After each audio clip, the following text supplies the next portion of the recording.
Welcome, Yes. everybody. I'm Dr. John, nurse practitioner with Island Direct Primary Care, and I've been invited to speak with Miss Janice from the new company name. It's Based. Clarity-Based Marketing. Yes. Ding, ding, ding. Yeah. Good job. Good So job. Clarity-Based Marketing. So it's my turn to kind of stumble through the intro a little bit, but Janice, thank you so much for having me. I really enjoy talking with you on the out of the box healthy edition 2020. And to be honest with you, I'm looking to see what 2021 brings, because I think we're kind of building up a little bit of an audience. I'm learning how to use technology, I know, I'm so and impressed. it's a blessing to be here. So thank you very much for having me. Yes. Thank you for being here. And what we need to look, I keep saying that I need to look and see when we started this. I don't remember when we started this, but it's been a while. We've been doing it a while. All right. We're not going to be all chitty chatty. We're going to get right to it, because the subject today is something that I think people want to talk about. And I think maybe, I don't know, the vaccine, COVID vaccine. Yes or Yeah. no, or maybe, or what in the world? And how did it happen so fast when all these other things? I don't know how much we can talk about and keep it, reasonably, uh, Short. reasonably short. Yeah. Yeah. Yeah, We're not that's very good at that. We're not good at that. whatever. It's our time, right? Just people can choose to tune in or tune out or join us on YouTube and rewatch it. But True. you know, True. We do what we want. I drive my own train. we Thank you. drive your own train. That's why I said that. Yep. Yep. So Kind of my yeah. thing. Yeah, so we'll do best. The vaccines is very vaccines in general Yes. can be a very um, controversial Yes. subject. Yes, it is. And in this current time, it's kind of scary because we almost feel like our hands being forced into something that into uncertainty, and there's already enough uncertainty in our life. So right, so we have a lot of people battling anxiety and depression and mental health that's we're not even focusing on nearly enough. And then we throw on these this information overload on, you got to get the vaccine, you got to get a vaccine, and if you don't wear a mask and get a vaccine and stay inside, you're going to cause people to die. I don't want to be the All reason very why so many die. extreme, right? It's also extreme, and I'm not an extremist. I'm not. That's not my thing. I don't really roll that way, so I Me have a hard neither. time with it. And so I remember my first reaction, being a doctorally prepared nurse, one of our requirements is to take epidemiology. So I was a big part of working with MedFast and putting together, the technology that we need to test and to see where people are and to follow and to trace. And so another part of that is immunology. So immunology is kind of classic, coursework with medical doctors and doctors of osteopathic medicine, not so much on the physician's assistant or nurse practitioner side. It's just a smaller portion. And so when we look at development of medications and research and how long it takes, and then we see something like this happening. Yeah, yeah, What? that's my thing. That's my thing about it too. I'm kind of like, that seems so fast that I don't understand how that even. I'm not saying that, like, I will not go down the rabbit hole of, it's a terrible thing or all of that. Just the efficiency factor and the unknown, I don't know, makes my head spin. Yeah. So look, it just pisses me off, right? Well, alrighty then. It makes me mad, and here's why. Okay. As you know, I'm a non-traditional primary care practice, right? So I'm direct primary care. It's a membership base. It's very personalized. I think the American healthcare system's broken. I think that the way we deliver nutritional healthcare has nothing to do personally with the providers. It has to do with the system. And so it's a system that's designed to make money rather Yes. than save money. And I'm all about capitalism. And look, I'm gonna make a decent living when I'm at full patient panel, but I think it's what I offer is a very fair price for the value to my patients. And so when I look at the business side of medicine, I'm like, okay, it takes $1 billion to develop a new medication and then $1 billion for it to go to market. So now we have to charge people $600 for something that could save their life. And you got to buy it monthly or weekly or daily. And it's just like, really? To save somebody's life? You got to be kidding me. But we've done it. Yeah. And so now we have this capitalist government and we have insurance companies. And so we pay $1,200 a month for a family or more, maybe $400, $500, $600 a month for a single person to get health insurance. And if they're relatively healthy, they never use it. They never use their deductible. And the insurance company is charging both people, you know, they're getting money from both sides. And then they're paying a small amount to the providers, a percentage of. And so why? And so it's like, well, if we've been doing that for all these years, and it takes that many years for research to come to fruition, how in the hell can we develop something in a year and a half? Did you just cuss on my show? What the how in the heck? heck? No, I said piss and hell all in the same word. I'm fired up about this it's stuff. amazing. Yeah, I'm not angry. I'm just frustrated, right? Because it's overwhelming to my patients and it's overwhelming to the community. And so so I take that personally, right? And so I'm just really fired up about the whole thing. So when I look at it, I'm like, well, you know what? I don't even know if I'm going to get the vaccine, right? And I'm a splenic. So I don't build my immunity and antibodies like everybody else does. So I'm very high risk. And I'm like, well, John, that's kind of dumb because you do have a doctorate degree. So don't be so social media influenced and do what you instruct your patients to do or encourage your patients to do or empower your patients to do, which is determine what's valid and reliable information, right? And so I've been doing all this study and research on it. And so the first two vaccines that are coming out are mRNA, so messenger RNA. So they're developed really differently. And how they're developed utilizes all the cool technologies, which we believe in, right? We're a very highly technical country and we have lots of technology. And they've taken technology to make this messenger RNA, but that doesn't include the virus, right? So it just kind of looks like the virus. Okay. It's not the virus. And then it has this fatty layer that kind of carries it through the body. So it's not the virus. So you don't get sick. Now, look, we're not talking about side effects. We're just saying it's not the virus, right? It's a messenger RNA. So basically it's saying, hey, I have the RNA over here. I'm just kind of really try to break this down to the layman's term. I have this thing that looks like the virus here, and the body goes, hey, you look like you don't belong here. So I'm going to build an army to combat you. That's the antibody. I'm going to build an antibody, right? So I'm going to build an army to combat you. And then it has its life cycle. Let's say it goes away. But now you have the antibody. So when the real virus comes on, it says, hey, you look like the same guy that was just here. So I'm going to kick your butt before you have time to reproduce. I love analogies so much. I'm following this. Okay.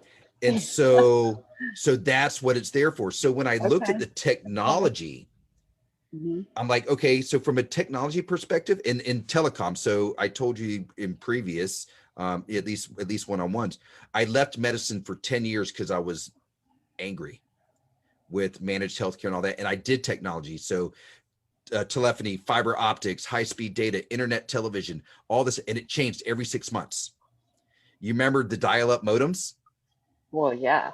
And then you remember DSL? Yeah. And then cable came. I mean, so and then all of a sudden your internet got super fast, like, and it happened overnight. Well, if that can happen, and we're just talking about ones and zeros, that's all that is. It's one that's called firmware. Ones and zeros over a physical medium or over a wireless medium, right? That AT&T charges for us every year. They have something new comes out. So if something new comes out technology wise like that, Why can't something new technology wise come out in medicine? Maybe, just maybe, we're actually using our technology knowledge to improve what we can do for people. And we're not so worried about the marketing aspect of it and the money aspect of it, because someone's going to be paying for this. Yeah, And and right now, aren't they giving it for free? right now, so nothing's free, baby, right? So free. Yeah, true, So, true, true, but true. someone's going to pay for it, and we Hey, don't know I who just want that's. to say something real quick because I never ever do this, but before I was looking down and around, and I actually put my phone up over here so I can see if anybody asks questions or makes comment, because this is this is an important discussion. So we don't Oh, usually you address tricked me. comments live. I did trick you. I did trick you. But this is such a hot topic. It So, is. It's important. And I've already learned some things that I didn't even think to think about. You know, like the things that you're saying right now are so valuable because I didn't even think to think about. You know, reminds me, I always say, you know, you don't know what you don't know. mhm. And I don't know any of this stuff that you're talking about. I had no So idea that that's how it was. I mean, I know that a vaccine is designed to create immunity, you know, to build immunity as a response to the introduction of some form of the illness. I knew that at a basic level, but I didn't know all the things that you just explained. So I have patients who are anti-vaxxers. I have patients who are Right. selective vaxxers, and then I have patients who want vaccinations. Okay. Yeah. And I have Um, friends in all those categories. yeah. So And yeah. in my community, in the medical community, it people are like, why, John? And I'm like, because everybody deserves to be heard. It's my job to Yeah, educate, my job not to judge. Okay. that's right. And I want to be there for them. I'm going to educate them and let them make decisions. I think, and I can't speak for everybody, but I'm on multiple social media groups, including anti-vaxxer groups and stuff like that, kind of trolling more than anything, because if not, I get attacked. Uh, so I look at it and I think that we could all agree that we all want the end result. Nobody wants to get sick, Right. right? Nobody wants to get sick. Nobody wants to die. Right. Okay. That's And pretty simple. so, I mean, Well, most people. but then how we get there, nobody agrees on how to stay healthy and how to get there, right? So then you have guys like me that are kind of like, let's focus on physical, mental, emotional, spiritual, and financial wellness. And, I believe in yoga and meditation, but I also believe in medication if needed. Um, Right. so when it comes to vaccines, the big argument a lot of times with vaccines is how the heck they make it, right? Okay. And the ingredients that are in this. So there's a thermosol. And so this is an ingredient that's in a lot of traditional medications, or were back, in the past. It's just depending on which ones. And it contains mercury. And so there's like, look, your body's not supposed to have mercury. And here we have the healthcare world Hmm. giving us something that has mercury in it. And it just so happens that, mercury can be harmful. Now, I'm not going to go down that rabbit hole because that's not this discussion. What I found, though, was in these two vaccines that it's not there. And that makes me feel good. Well, that's a So, good thing. so I look at the ingredients of each one of these. I say, okay, these risk benefit. So John doesn't have a spleen. John's around people who have COVID-19 all the time. And John can possibly spread the virus if he gets it. John's the only provider in his practice, and people are relying on me for their health and wellness. So if John gets COVID, there's a lot of risk. Yeah. And if I don't get COVID, then there's a lot of benefits. And so I'm looking at the risk and benefits, and then I look at the safety or the efficacy of this. And I say, okay, they've done, the sample sizes, between 30 and 40,000 people. That's actually a pretty good sample size for such a short period of time. Now, what the long-term effects are the unknown. That's your uncertainty, right? There's a risk. Mm-hmm. But if you look at all the individual, if you look at the ingredients and stuff like that, the risk appear minimal to me. Okay. And since I'm not getting the virus, but I'm getting this mRNA, right? I'm like, okay, you know what? I think the risk makes sense for someone like me. Okay. Okay. And All so right. then I That's get, good information to have.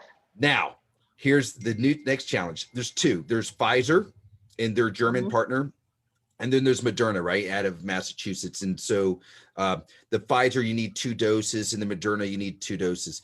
The Pfizer vaccine is very, very unstable. And this is concerning to me, right? So it has So to there's 2 different vaccines that are available right now? So right now, last week, Pfizer was approved on the 17th. So that's this week. Moderna should go through FDA and get emergency use authorization. And I don't see any reason why they're not going to pass and get emergency use authorization, especially since the efficacy is similar or greater than the Pfizer. So, and the sample sizes are pretty close. So the one that you don't really like is the one that's being administered right now, or the one that's going to be? So my concern is the one that was approved last week, because you got to have 80 degrees Celsius. So really you got to have these special freezers and the transport. And have you ever seen videos of our USPS system and our UPS system and our FedEx system? No, but where they're like know, trashing packages and they do this and do that. Look, I know I've gotten some of those trashed packages.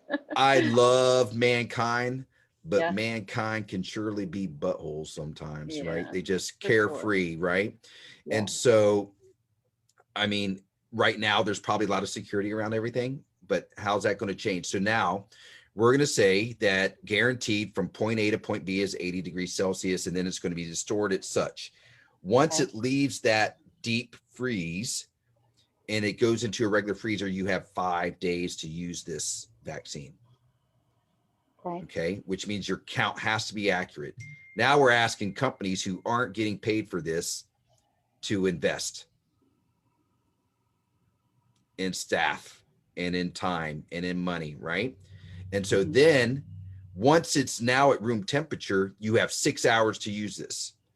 So we take number X out of the deep freezer that goes into the refrigerator, that then one by one comes out, and it has to be delivered within 6 hours. So everything has to flow within a certain period of time. If not, it's unstable. And so because of that instability, may be one of the very reasons why you got to have 2 doses. Okay. So and with the Pfizer, you get your second dose at 21 days. So now again, coordination. So if you're both of them require 2 doses. Both of them require 2 doses. Yeah. I did not know that. Yeah. I did not know so both of them require 2 doses. So when you do that, now you have to basically make sure that the person gets back to do it. Oh, okay. So if you don't get the second dose, you might as well not have done it.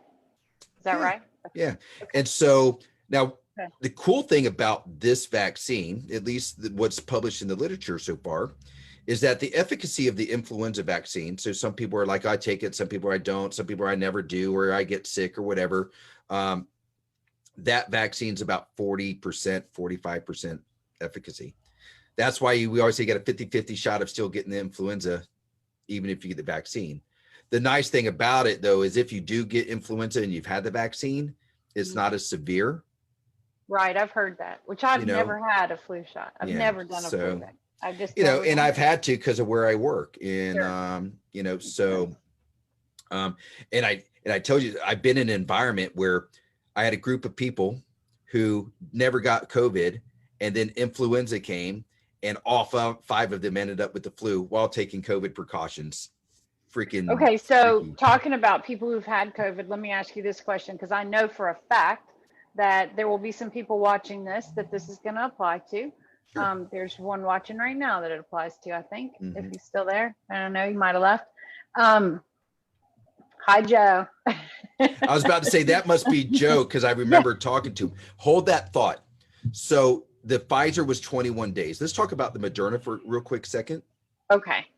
If it Don't let me gets, forget my thought. I It's won't. important. Emergency use authorization happens this week, right? So we're counting on that. That's good. It's good for everybody. It can actually be stored in refrigerator 30 days, and so it's much more The stable. other And one. yeah, the other one, the one that will get, so it's much more stable at the temperature. I think human error is the cause for a lot of things. We don't even have to we can have a long discussion on medical errors and how many people die every year because of medical errors. It's about 600 and something thousand. Because we're human. Error is to human, right? Yeah. And so technology has developed this, and you have but human has to transport and deliver it. And so I think there's a human margin there. I like the human margin better with Moderna than I like in Pfizer. That's my personal opinion. So I'm kind of okay with waiting. Moderna. Okay. Yeah, so if you have the choice to get the Moderna vaccine, if you're getting the vaccine and you have the choice to get the Moderna vaccine, which has not been released yet, that would be the choice that you would make. That's the choice that I would make personally. Sure. I mean, the efficacy is 95% compared to 40% of the influenza. So it's 95% for both of them. They're right around the same, 94, 95%. The Moderna's a second dose in 28 days. So in 4 weeks. So again, you got to have that second dose. And, but when I look at the current literature that's being reported, that's where Dr. John, nurse practitioner, lies. Is I'm kind of going to hold out for the Moderna if I have a choice. Yeah, my just personal opinion. Okay. So what do you do? What if you had it? Question. Yes. Do you get the vaccine if you had it? What if you've already had COVID? You've recovered from it? Because I know. Now, this is what I think I know. I'm going to tell you what I think I know, and you can tell me if I do or not. So I think I know that after you've had it, you have antibodies, but they haven't determined if those antibodies last or how long they last. So with that being said, if you've had COVID, should you consider or get the vaccine? Would it make sense? Quick. Hey, Nola, we did an antibody test this morning, right? IgG antibodies, and we're in month 6. Yeah. So the literature that's out there today about the antibody test and IgG, which is the long-term antibodies, they were saying 3 months, right? Mm-hmm. So I have one patient I've tested antibodies at 9 months, and we tested another patient today who had COVID, was in the hospital, intubated, the works. He was my only hospitalized patient with COVID, and he's had antibodies for 6 months now. So I have some friends that have had antibodies. They were one of the first to get it and to get COVID. And the last time they've been checked several times, and the last time they had antibodies as well. But the discussion that we had of that was the first time they were tested for antibodies, they were given a rating, like how much antibodies. Does that make sense? I don't remember the terminology for it. Yeah, a couple of your friends asked me to, so I never heard back from Quest or LabCorp on how can we determine what those numbers mean, right? Right. Like how many antibodies. So, today, when I grew up, we had the measles, mumps, and rubella, right, the MMR vaccine. And as a healthcare professional, we have to be immunized for those, or at least have titers drawn to show that we have enough antibodies to ward off, to fight off measles, mumps, rubella. So, I think it's just a matter of time, just like the varicella chickenpox. It's a virus, you can do the same thing. If you have the chickenpox, you can do a titer. It measures a certain level. And if you have the titer, then you should be immune from chickenpox. If not, you have to get the varicella vaccine again. And so I think we're too soon Yeah. for those technologies. Right Yeah. now, I think everybody's just like, how can we reduce this pandemic? And fortunately and fortunately, we live in the country we live in, which is we have freedom, and our freedom allows us to make the individual choice, no matter how selfish it may be. And we love instant gratification. Or who We're decides it might human. be selfish because it's really based on somebody's That's opinion, absolutely, right? absolutely. Like you might And think it's so, selfish, I might not, vice versa, whatever. sure, But yeah, exactly. And we have that ability to do that in our country, and that's the beauty of it. And very much. so, so with that comes consequence or Hmm. results. And we don't necessarily have to say consequence because that's Yeah. kind of a negative thing. While some of the results are negative, Hmm. for some, they're not negative for others. My Right. son had COVID and my son had zero symptoms. And so there's no negative consequence for him working in healthcare. He's in Right. healthcare. He got it. He was healthy throughout the whole thing. And now he has the antibodies. He can continue to take care of people. So should someone who had COVID already consider getting the vaccine, or is it a moot point? At this current time, based off the information that we have, Hmm. my answer is yes. Yes, they should consider getting the vaccine. Yeah, Okay, I would. fair enough. One, because it's free. No, that's just so one, what it appears, right, to be very, very safe. These two. I'm not going to talk about the Right. stuff that's back there because that's developed some of the old ways and with parts of the virus in it. And so just talking about the mRNA vaccines, the two that are coming up, I'm really impressed with the technology and how that it doesn't mess with the DNA or anything like that. So how that's the technology that was used to design these, I'm really impressed with. And then the ingredients are safe. And so I like that about it. Um, so the challenge is, they're not testing it on kids, right? They're testing it on adults, and kids are developing, and they have a lot of other things going on that adults don't. So we're not talking about that, but just in general population, adults, I like this vaccine. I think it has the opportunity to help. And the problem with the antibodies is we don't know how much is enough, at Right. least if you had COVID and you didn't have the vaccine. And Right. so so there's some things though, some things that I'm reading on now, so I'm not at a point where I can really talk intelligently on, is people who have like autoimmune disorders, hypothyroid. As you know, I have a lot of autoimmune patients, particularly hypothyroidism and those kind of things.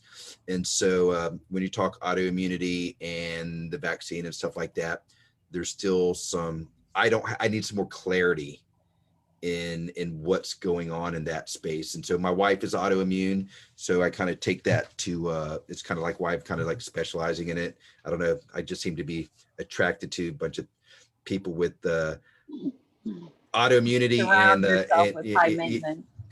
yeah, right. So but Okay, that's okay. so just to be clear, we are not advocating for or against getting the vaccine. We're just discussing the ins and outs. And so if anyone is thinking about getting the vaccine or not getting the vaccine, they should talk to their healthcare provider about Yeah, it. Because like you said, you don't know, if you start looking at different variables, there are a lot of things to consider. So yeah, I just wanted to diabetes, throw yeah. that little disclaimer out there. I don't want anybody to think that we're trying to convince anybody one way or the other. And so I have one You're last not paid, question. you're not paid by the pharmaceutical company? I am not paid by the pharmaceutical company. Me neither. So ridiculous. I could be driving a much nicer car, but no. So one more thing, though, one more question before we wrap up. That's One. That's two. That's okay. Just one. One more question. So one question. Let's say that I'm sitting here going, you know what? I'm getting the vaccine. I want to do this. I'm definitely in. I'm all in.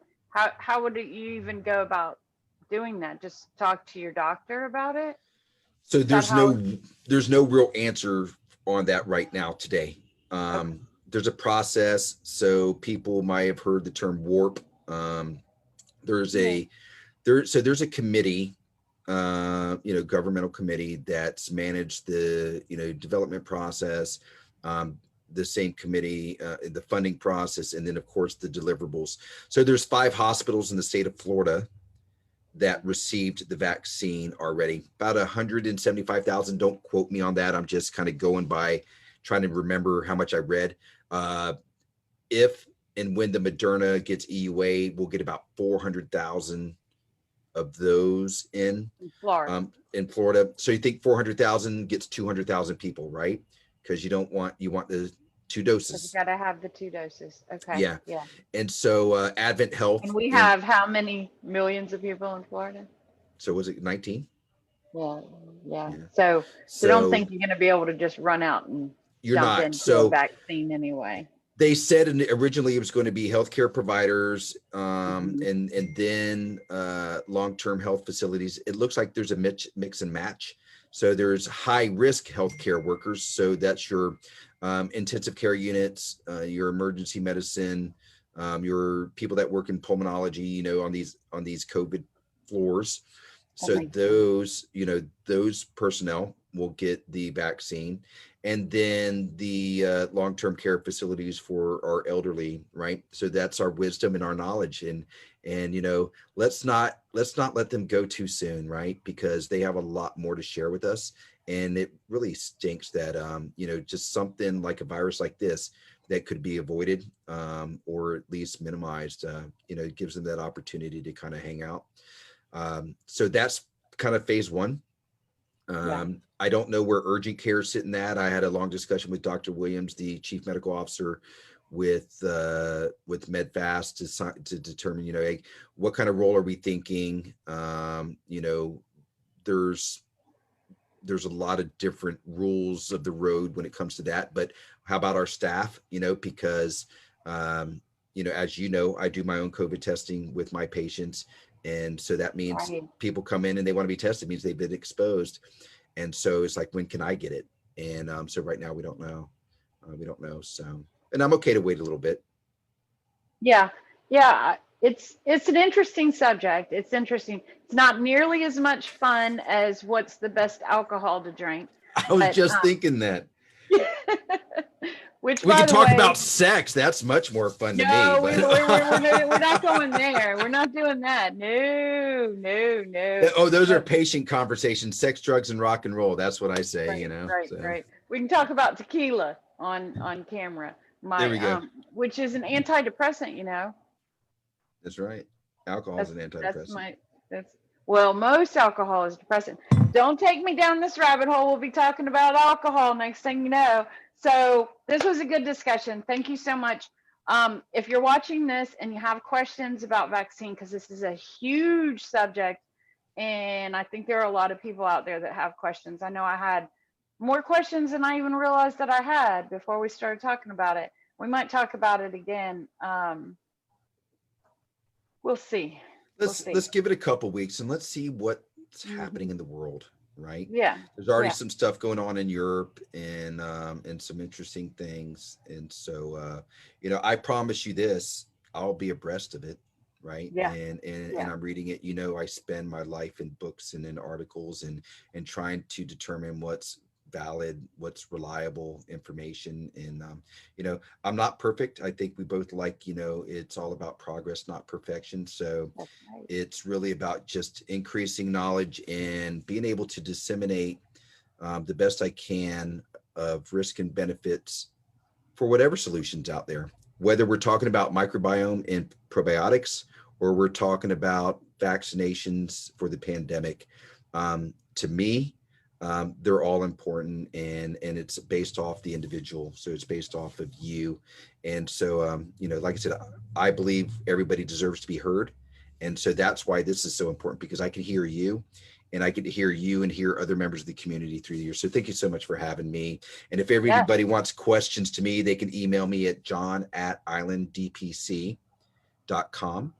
and I'd be more than happy to answer your questions. And you can follow me also on Instagram at Island DPC or Island Direct Primary Care on Facebook. So, yep. So we're gonna sign off and have a very good afternoon. Thank you for hanging out with me as always, and talking about something we don't even really want to talk about anymore. I didn't really want to talk about it. I'm tired of talking about COVID. I want COVID to just get out of here already. But anyway. I want a donut. Bye, everybody. Thank you for stopping in. Bye, everybody. We'll see you next week.